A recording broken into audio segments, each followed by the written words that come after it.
ஃபிசிக்கலும் சரி chemical properties அதனுடைய இது எலமெண்ட்ஸ் எதை பேஸ் பண்ணி தான் சொல்லியிருக்காங்கன்னா அதனுடைய அட்டாமிக் மாசஸ் தான். ஓகேங்களா? ஸோ இவர் ஒரு டேபிள் கொண்டு தயாரிச்சிருப்பார் இல்லையா, அந்த டேபிள் பார்த்தீங்கன்னா வந்து 8 வந்து வெர்டிக்கல் காலம்ஸ் இருக்கும், 7 வந்து ஹரிசாண்டல் ரோஸ் இருக்கும். ஓகேங்களா?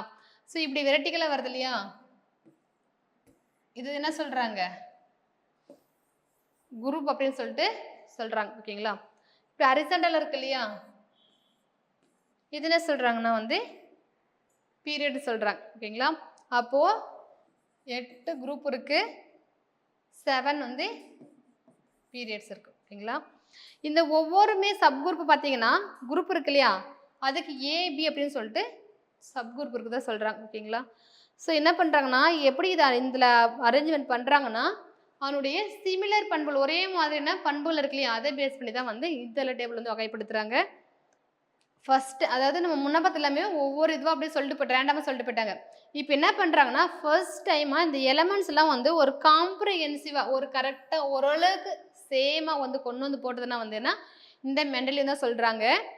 சில எலமெண்ட்ஸ் வந்து கரெக்டான பிளேஸ் வந்து வைக்க முடியாமல் போச்சு அப்படின்னு சொல்கிறாங்க. ஓகேங்களா? அதுக்கு ரீசன் என்ன சொல்கிறாங்கன்னா வந்து அதனுடைய அட்டாமிக் மாஸ் வந்து என்ன பண்ணியிருக்காங்கன்னா தப்பாக வந்து கால்குலேட் பண்ணியிருக்காங்க, அதனால தான் கரெக்டான பிளேஸ் வைக்க முடியாமல் போச்சு.